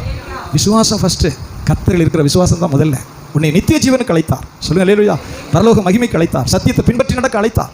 அதை தான் இங்கே சொல்லும்போது, தன் சொந்த குடும்பத்தை நன்றாய் நடத்துகிறவனும் தன் பிள்ளைகளை சகல நல்லொழுக்கம் உள்ளவர்களாய் கீழ்ப்படிய பண்ணுகிறவனுமாக இருக்க வேண்டும். ஒருவன் தன் சொந்த குடும்பத்தை நடத்த அறியாதிருந்தால் தேவனுடைய சபையை எப்படி விசாரிப்பான்? சொல்லுங்க அல்லேலூயா. அப்போ பரிசுத்த பவுல் இங்கே சொல்லும்போது உங்கள் சொந்த குடும்பத்தின் மேலே அக்கறை உள்ளதை பற்றி சொல்கிறார். உங்கள் சொந்த குடும்பத்தை, அவனுடைய பிள்ளைகள் எப்படி வளர்கிறாங்க, அவங்க தேவனுக்கு பயப்படுறவளா, அவனுடைய படிப்பு எப்படி இருக்குது, அவங்க எல்லாத்தையும் கவனித்தவர்கள் அன்போடு நீங்கள் கர்த்தருக்குள்ளே வளர்க்கணுங்கிறது தான் சத்திய வார்த்தை. சொல்லுங்க அல்லேலூயா. ரொம்ப வேதனையோடு நான் சொல்ல முடியும். எத்தனையோ பாஸ்டருடைய பிள்ளைகள், ஆம்பளை பிள்ளை பொம்பளை பிள்ளை போனதுக்கு பிறகு அந்த சபைகளும் இருக்காது. ஒரே பாஸ்டர் 4 பிள்ளையும் ஓடிச்சு. அவர் சாவமா பழப்பமானு தெரியுறார். என்ன சொல்ல, எங்கே போய் சொல்ல, ஒன்றுமே சொல்ல முடியல. கர்த்தருடைய வேத வாக்கியம் சொல்லுது பாருங்க. 5ஆம் அதிகாரம் 8ஆம் வசனம் வாசிங்க. ஒருவன் தன் சொந்த ஜனங்களையும் விசேஷமாக தன் வீட்டாரையும் விசாரிக்காமல் போனால் அவன் விசுவாசத்தை மறுதலித்தவனும் அவிசுவாசியிலும் கெட்டவனுமாய் இருப்பான். பாருங்க, அவிசுவாசியை விட கெட்டவனாய் இருப்பான். ரொம்ப முக்கியம். சொல்லுங்க அல்லேலூயா. ஒரு விசுவாசிக்கு ஆண்டவர் கொடுக்கிற பொறுப்பு. பவுல் சொல்கிறான், முதல்ல உன் குடும்பத்தை ஃபர்ஸ்ட் கவனி. உன் மனைவி நல்ல விசுவாசியா, உன் பிள்ளைகள் விசுவாசியா, கர்த்தருக்கு பயந்து நடக்கிறார்களா? சொல்லுங்க ஆமே. ஆண்டவருக்கு பயந்து நடக்கிறார்களா? பிள்ளைகள் எப்படியோ போட்டோம், ஆளுக்கு ஒரு செல்ஃபோனை வாங்கி ஆளுக்கு கதை அடைச்சிக்கிட்டு என்னத்தையோ பாருங்க, தேராது, உருப்படாது. ஆளுக்கு ஒரு செல்லு நெட்டை போட்டு கொடுத்து கதை அடைச்சிக்கிட்டு ஆளுக்கு ஒரு ரூமில் எதையும் பாருங்க, போய் சேராது வண்டி. சொல்லுங்க அல்லேலூயா. கர்த்தருடைய வேத வாக்கியம் சொல்லுகிறது, ஒருவன் தன் சொந்த ஜனங்களையும் விசேஷமாக தன் வீட்டாரையும் விசாரியாமற் போனால் அவன் விசுவாசத்தை மறுதலித்தவனும் அவிசுவாசியிலும் கெட்டவனுமா இருப்பான். சொல்லுங்க அல்லேலூயா. அப்போ கர்த்தருடைய பிள்ளைகள் மிக முக்கியமாக உங்களுக்கு பிறகு உங்கள் பிள்ளைகள் பாக்கியவானா இருக்கணும்னா அதில் நீங்கள் கவனம் செலுத்தணும். நல்ல படிப்பு, நல்ல பள்ளிக்கூடம், நல்ல சம்பளத்தில் வேலை, இது பெருசாக தெரியுது. என் பிள்ளை ரட்சிக்கப்பட்டு பரலோகத்துக்கு வருவானா, நான் மரித்து பரலோகத்துக்கு முன்னே போனேன்னா என் பிள்ளை வருவாங்க. சொல்லுங்க அல்லேலூயா. அதுதான் பாக்கியம். சொல்லுங்க அல்லேலூயா. தன் சொந்த குடும்பத்தை விசாரிக்கணும், தெய்வ பக்தியாக விசாரிக்கணும். பிள்ளைகள் அன்போடும் சத்தியத்தில் நடக்க அவர்களுக்கு ஊக்குவிங்க. சொல்லுங்க அல்லேலூயா. சத்தியத்துக்குள்ளே நடக்க பாக்கியவான்களாக இருப்பீர்கள். பரிசுத்த பவுல் அதை சொல்கிறான், முக்கியப்படுத்துகிறான். 8 காரியத்தில் 3 தான் பார்த்துருக்கிறோம். ஒருவன் தன் சொந்த ஜனங்களையும் விசேஷமாக தன் வீட்டாரையும் விசாரியாமல் போனால் அவன் விசுவாசத்தை மறுதலித்தவனும் அவிசுவாசியிலும் கெட்டவனாக இருப்பான். சத்தமாக சொல்லுங்க அல்லேலூயா. குடும்ப தலைவர்களுக்கும் சொல்கிறேன், ஆண்டோடைய பிள்ளைகளுக்கும் சொல்கிறேன், என்னைக்கு நீங்கள் திருமணம் பண்ணீங்களோ உங்கள் மனைவியை பாதுகாத்து ஆசீர்வதித்து எல்லா நன்மைகளையும் செய்ய வேண்டியது புருஷனுடைய பொறுப்பு. சொல்லுங்க அல்லேலூயா. ஆமாம், உங்களை கவனிக்கிறதுக்கு முன்னாடி மனைவியை கவனிங்க. உங்களுக்கு நீங்கள் என்ன கவனிக்கிறீங்க, உங்கள் மனைவியை தான் முதல்ல கவனிக்கணும். உங்களை நம்பி இல்லந்தம்மா வந்திருக்கு, எல்லாத்தையும் விட்டுட்டு. சொல்லுங்க ஆமென். தாய் தகப்பனை விட்டு சகோதர சகோதரிகளை பூரா விட்டுட்டு உங்களை நம்பி ஒரு நல்லா வச்சுக்குவாருன்னு வந்திருக்கு. சொல்லுங்க ஆமென். சொல்லுங்க, முடிச்சிருவான். சொல்லுங்க அல்லேலூயா. ஆமாம், அந்த அம்மாவுக்கு நடுத்துண்டை கொடுத்துட்டு நீங்கள் மண்டை சாப்பிடணும். சொல்லுங்க அல்லேலூயா. நடுத்துண்டை பூரா நீங்கள் சாப்பிட்டு மண்டையும் வாழையும் அதுக்கு தள்ளக்கூடாது. நடுத்துண்டு நல்ல பீஸெல்லாம் அந்த அம்மாவுக்கு கொடுத்துட்டு நீங்கள் மண்டை வாழை நீங்கள் சாப்பிடணும். ஆமாம், நல்ல துணி இருக்கா, நல்ல வீடு இருக்கா, நிம்மதியாக அந்த அம்மா தூங்குதா, சுகமாக இருக்கா, இதெல்லாம் கவனிக்கணும், விசாரிக்கணும். சொல்லுங்க அல்லேலூயா. சுகமாக இருக்குதா மனைவி, நிம்மதியாக தூங்குதா? சரீரத்தில் சுகம் இருக்கா? அதுக்கு போட்டுக்கிறதுக்கு வச்சுக்கிறதுலாம் துணி இருக்கா? சொல்லுங்க அல்லேலூயா. அந்த வீட்டில் அது நிம்மதியாக இருக்குதா அந்த மனைவி? கர்த்தர் நம்மிடத்தில் கேட்கிறார். சொல்லுங்க அல்லேலூயா. உன்னை நேசிக்கிறது போலன்னு சொன்னார். கர்த்தர் சபையை போஷித்து காப்பாற்றுவது போல புருஷன் தன் மனைவியை போஷித்து காப்பாற்றுகிறான். நீங்கள் முழு இருதயத்தோடு அன்பு செய்து நேசித்தா சொல்லுங்க அல்லேலூயா, அது பாக்கியமான வாழ்க்கை. ஏன்னா எத்தனையோ பேர் மனைவியை கவனிக்கிறது இல்லை, மனைவி அன்பு கூறுறதும் இல்லை, கவனிக்கிறதும் இல்லை. அந்த அம்மா அப்படி தண்டமாக போயிட்டு சமைச்சு கொட்டிக்கிட்டு இருக்கு. கர்த்தருடைய பரிசுத்த நாமத்துக்கு மகிமை. அது மாதிரி பிள்ளைகளை விசாரிக்கணும். சொல்லுங்க அல்லேலூயா. பிள்ளைகள் மேலே அக்கறை செலுத்துங்க. தாயின் தகப்பனை சேர்த்து அக்கறை செலுத்துங்க. அக்கறை செலுத்துங்க. ஆவிக்குரிய வாழ்க்கை எல்லாவற்றும் அக்கறை செலுத்துங்க. அதுதான் கர்த்தருடைய வார்த்தை சொல்கிறது. தன் சொந்த குடும்பத்தை விசாரிக்காமல் போனால் சொல்லுங்க ஆமென், விசுவாசத்தை மறுதளித்தவனும் அவிசுவாசியிலும் கெட்டவனுமாய் இருப்பான் என்று சொல்லி பரிசுத்த பவுல் சொல்கிறான். ஜெபம் பண்ணுவோமா? எழும்பி நின்று நன்றி ஆண்டவரே, நன்றி ஆண்டவரே, ஸ்தோத்திரம். கர்த்தர் நல்லவர். எல்லாரும் எழும்பி நின்று கரம் தட்டி பாடுவோம்.